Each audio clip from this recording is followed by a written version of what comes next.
আহ সালমান শাহর মৃত্যুর পর থেকে এখন পর্যন্ত আসলে ওনার মৃত্যুর বিষয়টি সামনে আসলেই কিন্তু একটি নাম সামনে আসে, আর সেটি হচ্ছে আজিজ মোহাম্মদ ভাই।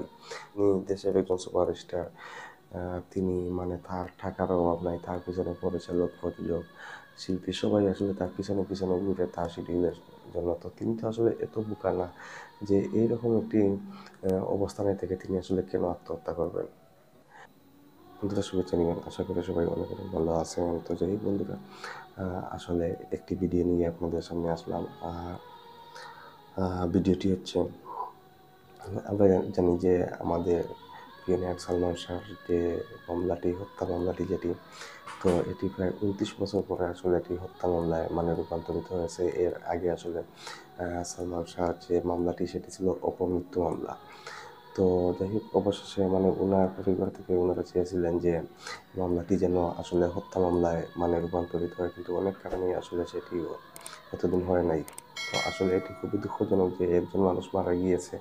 সে রাষ্ট্রের যে কোনো মানুষই হোক, সে যদি মারা যায় আসলে তার বিচার পাওয়ার অধিকার তার আছে।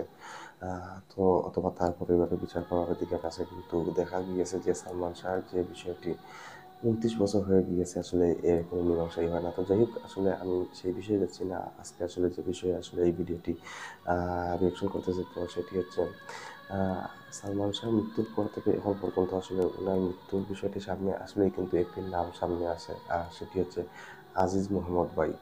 তো এই নামটি আমরা আসলে ওনাকে চিনি অথবা না চিনি, কতটুকু চিনি সেটা বড় বিষয় না। বিষয়টি হচ্ছে সালমান শাহর মৃত্যুর পর থেকে কিন্তু আসলে আজিজ মোহাম্মদ ভাইয়ের নামটি সবসময় আসলে আলোচনায় এসেছে, এবং এটা খুবই প্রাসঙ্গিকভাবে আসলে মানে ওই মামলার বিষয়ে আলোচনা আসলেই আসলে এই নামটি আসে। তো যতটুকু আমি জানি যে আজিজ মোহাম্মদ ভাই তিনি বাংলাদেশের বড় একজন ব্যবসায়ী। তো যাই হোক, উনি মানে ওনার ব্যবসার পাশাপাশি ফিল্ম প্রডিউস করতেন। আমি কয়েকটি ছবিতে আসলে এগুলোর নাম দেখেছি যে আজিজ মোহাম্মদ ভাইয়ের নাম দেখেছি। তো যাই হোক, তার মানে উনি ফিল্মে ইনভেস্ট করতেন এবং তিনি ফিল্মে প্রযোজনা করতেন, ছবি তৈরি করতেন, এরকমটাই। তো যাই হোক, আসলে এই সালমান শাহ হত্যা এবং সালমান শাহ হত্যায় আসলে সবসময় ওনার নাম আসে। তো আসলে কে এই আজিজ মোহাম্মদ ভাই? তো এই বিষয়টি নিয়ে আসলে আনন্দযুগ ইউটিউব চ্যানেল একটি নিউজ করেছে। তো এখন আমরা আসলে সেই নিউজটি দেখব। আর যে মূল নিউজের লিঙ্ক আমি অবশ্যই আপনাদেরকে ডেসক্রিপশন বক্সে দিয়ে দিব, চাইলে আপনারা সেখান থেকে দেখে নিতে পারেন। তো আর কথা না বলে চলুন আমরা দেখে নেই সালমান শাহের মৃত্যুর সঙ্গে কেন বারবার উঠে আজিজ মোহাম্মদের নাম, এই টাইটেলের ভিডিওটি। তো ওকে, আর কথা না বলে চলুন আমরা ভিডিওটি দেখতে থাকি। সেদিন ভোরের আলো ফোটার আগেই স্তব্ধ হয়ে যায় ঢাকাই চলচ্চিত্রের এক নক্ষত্রের জীবন। ঘুমন্ত বাংলাদেশ জেগে উঠে জানতে পারে প্রিয় নায়ক সালমান শাহ আর নেই। কেউ বলে আত্মহত্যা, কেউ বলে হত্যা। 29 বছর পেরিয়ে সেই রহস্যের ধোঁয়াশা কাটেনি আজও। আবারও আলোচনায় ব্যবসায়ী ও চলচ্চিত্র প্রযোজক আজিজ মোহাম্মদ ভাইয়ের নাম। তবে কে এই আজিজ মোহাম্মদ ভাই? কেনই বা সে সালমান শাহর মৃত্যুর সঙ্গে প্রাসঙ্গিক? বিস্তারিত থাকছে প্রতিবেদনে। 1996 সালের 6 সেপ্টেম্বর নিজের ঘর থেকে ঝুলন্ত অবস্থায় উদ্ধার করা হলো ঢাকাই সিনেমার অন্যতম জনপ্রিয় নায়ক সালমান শাহর প্রাণহীন দেহ। পুলিশ প্রথমে বলল এটি আত্মহত্যা, কিন্তু পরিবার বলল তারা বিশ্বাস করে না। পরিবার মনে করে এটি পরিকল্পিত হত্যাকাণ্ড। তারপর কেটে গেছে বহুদিন, ঘটে গেছে বহু ঘটনা। রহস্যজনক এই মৃত্যুর প্রায় 3 দশক পর নিয়েছে নতুন মোড়। আদালতের নির্দেশে অপমৃত্যু মামলাটি এবার হত্যা মামলা হিসেবে গ্রহণ করা হয়েছে।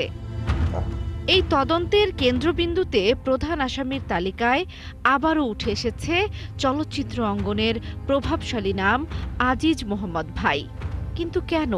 তার পরিচয়ই বা কী?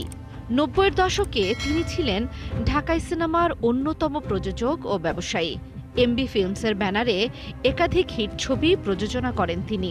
সালমান শাহের সঙ্গেও ছিল কাজের সম্পর্ক। সন্দেহ হয়েছে ঘনীভূত। মামলার অভিযোগে বলা হয়েছে সালমান শাহের গলায় দড়ির দাগ, মুখের নিচে আঘাতের চিহ্ন এবং ঘটনার সময় বাড়িতে উপস্থিত কয়েকজনের ভূমিকা সন্দেহজনক। আদালতের মন্তব্য, প্রভাবশালী কেউ জড়িত থাকলে তাকে আইনের আওতায় আনতে হবে। এই মন্তব্যেই নতুন করে আলোচনার কেন্দ্রবিন্দুতে আসেন আজিজ মোহাম্মদ ভাই। তবে প্রমাণের ঘাটতি, সাক্ষ্য ও বিবৃতির অমিল এবং গুরুত্বপূর্ণ নথি হারিয়ে যাওয়া, সব মিলিয়ে মামলাটি বছর বছর হয় জটিল। তদন্ত সংস্থাও একাধিকবার হয়েছে পরিবর্তন, তবুও পর্দা ওঠেনি রহস্যের। সম্প্রতি আদালত নতুন তদন্ত রিপোর্ট তলব করায় নায়কের মৃত্যুর পেছনে প্রভাবশালী যোগসূত্রগুলো ফের যাচাই করা হচ্ছে। মেলানো হচ্ছে পুরনো সমীকরণ। আবার জেগেছে ভক্তদের মনে আশা, এবার হয়তো ভাঙবে নীরবতার দেয়াল, মিলবে সেই উত্তর। জান্নাতুল দোলনা, ৭১।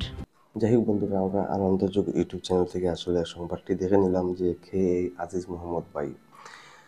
তো আমি ভিডিও শুরুতেই বলেছিলাম যে যখনই আসলে সালমান শাহ এই মামলা সংক্রান্ত সংবাদ আসে এবং সালমান শাহের মৃত্যু খবর আসে, তখন থেকে আসলে এই আজিজ মোহাম্মদ ভাইয়ের নামটি কিন্তু সামিরের পাশাপাশি আজিজ মোহাম্মদের নাম কিন্তু সমান তালে উচ্চারিত হয়েছে।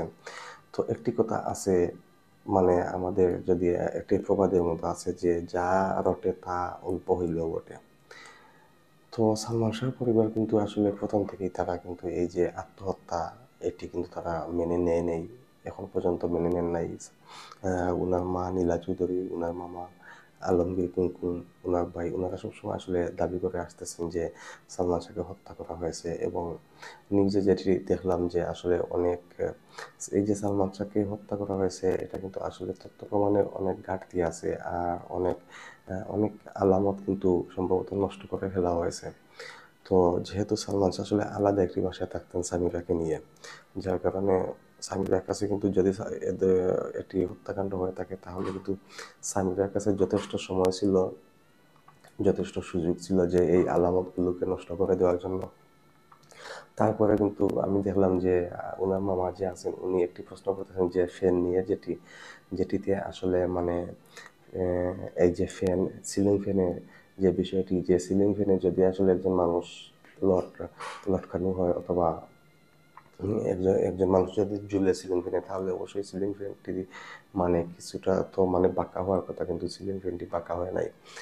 তারপরে আরেকটি আলামত বললেন যে গলায় যে দাগ আছে সেই দাগের চেয়ে আসলে দড়িটি মোটা ছিল। তারপরে দেখলাম যে আরেকটি আছে যে রুমে ইঞ্জেকশন পাওয়া গিয়েছে, তারপরে আছে সিগারেটের একটি বিষয় আছে।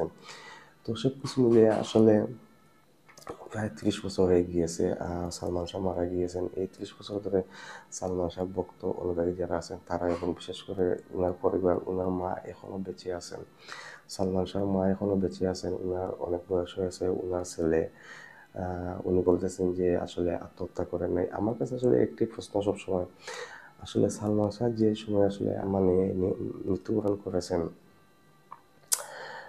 সেই সময় তো আসলে তিনি একদম তার যে ক্যারিয়ারের মধ্য গগনে যেটাকে বলা হয় একদম মানে সুপারহিট অবস্থায় আছেন, তার মানে কোনো কিছুরই অভাব নেই। আমি আসলে আলোচনাটা একটু অন্যদিকে নিয়ে যাচ্ছি, একটু লম্বা হবে, যে তার তো আসলে কোনো কিছুর অভাব নেই, তিনি দেশের একজন সুপারস্টার। তিনি মানে তার টাকার অভাব নাই, তার পিছনে পরিচালক, প্রযোজক, শিল্পী সবাই আসলে তার পিছনে পিছনে ঘুরে তার শিডিউলের জন্য। তো তিনি তো আসলে এত বোকা না যে এইরকম একটি অবস্থানে থেকে তিনি আসলে কেন আত্মহত্যা করবেন। এটি হচ্ছে আমার প্রশ্ন, কেন তিনি করবেন আত্মহত্যা? কারণ তার তো কোনো কিছুরই অভাব নেই। সামিরার সাথে হয়তো তার কিছুটা দ্বন্দ্ব চলতেছিল, আবার সামিরা বলতেছেন যে তার মায়ের সাথে তার কিছু মনোমালিন্য ছিল। তো এগুলো আসলে কতটুকু সত্য মিথ্যা জানি না, তবে যতটুকু জানি যে মায়ের সাথে ওনার যোগাযোগ ছিল, ওনার মামার সাথে যোগাযোগ ছিল।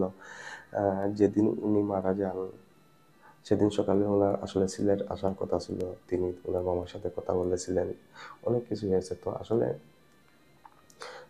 একটি ঘটনা আজ প্রায় 30 বছরের কাছাকাছি হয়ে যাচ্ছে, এখন পর্যন্ত আসলে এই ঘটনাটি সম্পূর্ণ মানে রহস্য যেটি আছে সেই রহস্যের জট এখনও খুলতেছে না। আসলে কেন খুলতেছে না, এটা আসলে শুধু যে সালমান শাহের ক্ষেত্রে না, এটা আসলে সবার ক্ষেত্রেই একটি চিন্তার বিষয়। তো যাই হোক, আসলে অনেকদিন পরে আবার আসলে এই যে সালমান শাহ হত্যা যে মামলাটি, যেটি আসলে অপমৃত্যু মামলা ছিল, তো সেখান থেকে এটি আসলে হত্যা মামলা হয়েছে। এবং আমি আজকে যখন এই ভিডিওটি আমি করতেছি তখন আসলে আমি একটি নিউজে দেখলাম যে সালমান শাহ হত্যা মামলা যারা আসামি আছেন, যারা দেশে আছেন, তাদের আসলে দেশ থেকে নিষেধাজ্ঞা দেওয়া হয়েছে। তো তার মানে আসলে কিছু একটা হতে যাচ্ছে অথবা হবে। এবং আমার কাছে মনে হয় যে ডন আসলে অনেক ইন্টারভিউ দিয়েছে, ডনের নামও বারবার এসেছে, কিন্তু ডন আসলে অনেক ইন্টারভিউ দিয়েছে, কিন্তু ডনকে কখনো রিমান্ডে নেওয়া হয়েছে?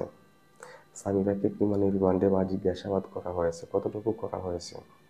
তো যাই হোক, আসলে আমার কাছে মনে হয় যে ডনকে, যেহেতু ডনের কথা বারবার আসতেছে, তো ডনকে এবং সামিরাকে তাদেরকে আসলে জিজ্ঞাসাবাদ করাটা প্রয়োজন। আর আসলে বিষয়টি ছিল আজিজ মোহাম্মদ ভাইকে নিয়ে, যে কে এই আজিজ মোহাম্মদ ভাই।